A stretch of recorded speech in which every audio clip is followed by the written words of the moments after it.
Hi guys, up $500 today, one trade from Roku. Let's dive right in. Yesterday, I'm still really not quite well. I'm ill from this cold that I have, getting worse, not better. And yesterday I was looking at it and I just couldn't think straight. I have my tissues here beside me. I was looking at the trades and I was like, this isn't good. I don't see anything here. And then I'd see a move and I just delayed. So, don't trade when you're sick, guys. It's not worth it. You don't go to work when you're sick, so don't trade when you're sick. It's even worse.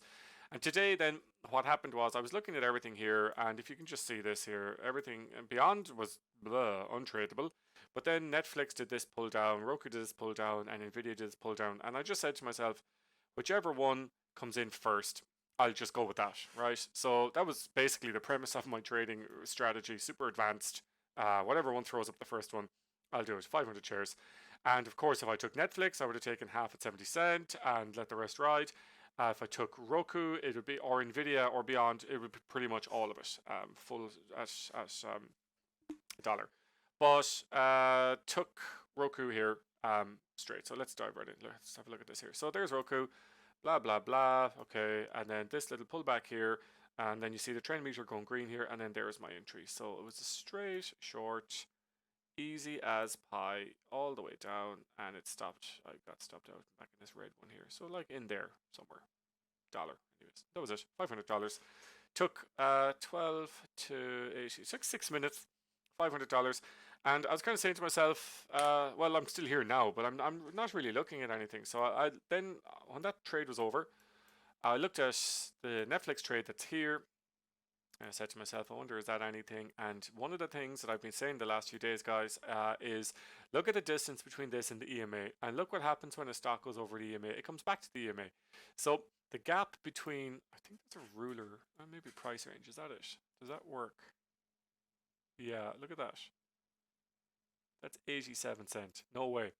No way am I taking a trade that's 87 cent away from the, even if you went down here, it's 59 cent, 60 cent. And the reason is because if you get in there, unless there's massive momentum and the stock takes off, and it does, Tesla, look at that.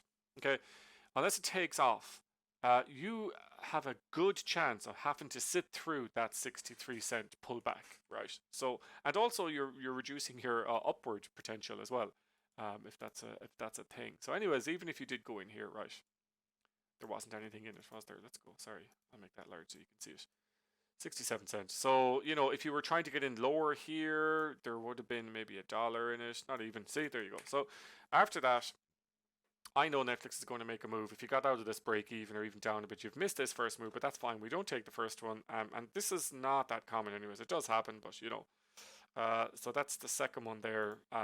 Break even E, I'll call it. This still hasn't pulled a move. So there you go. This is literally half 10. And now I'm like, it's half 10. Maybe the next 20 minutes, I would definitely not look at this anymore.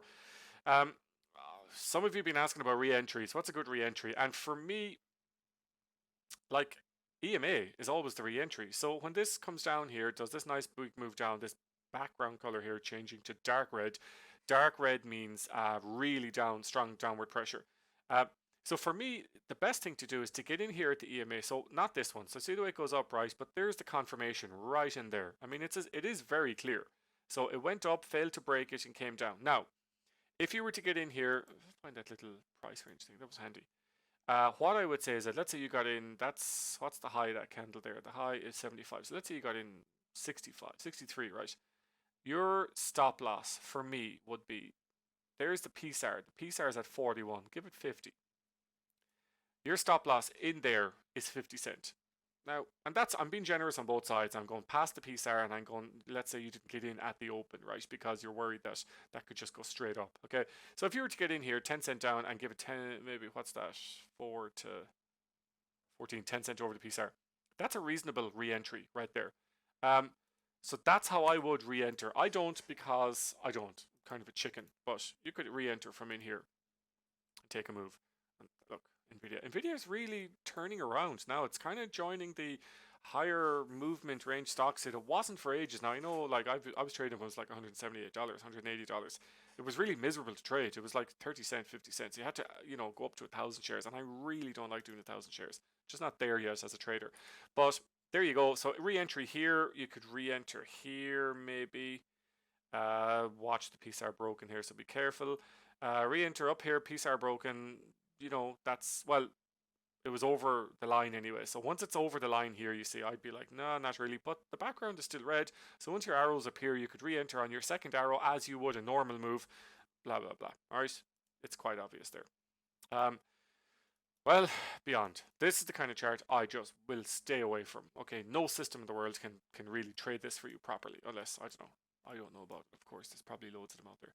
But look at this, blah, blah, blah. So you're in here, right down. And so wherever you get in, it's going to pull against you. So as soon as you get in, well, if you go along here, obviously that's amazing. But how do you know? Because it could just do that, right? So these candles are high 117.31, low 160. They're dollar candles. So if they're dollar candles, your stop loss has to be over a dollar, right?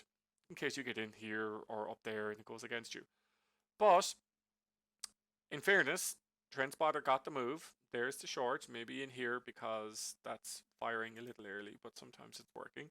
But on the second arrow down, there's your short, and you're not far away. It's 91 to 78. You're close to your EMA there. So,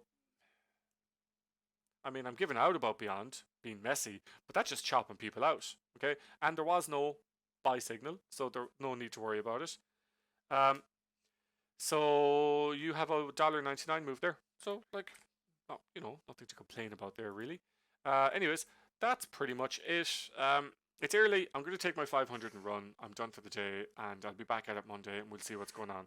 As always, guys, if you like this video, give me a thumbs up, subscribe for more info, and if you require a trial of TrendSpotter, click the link in the description.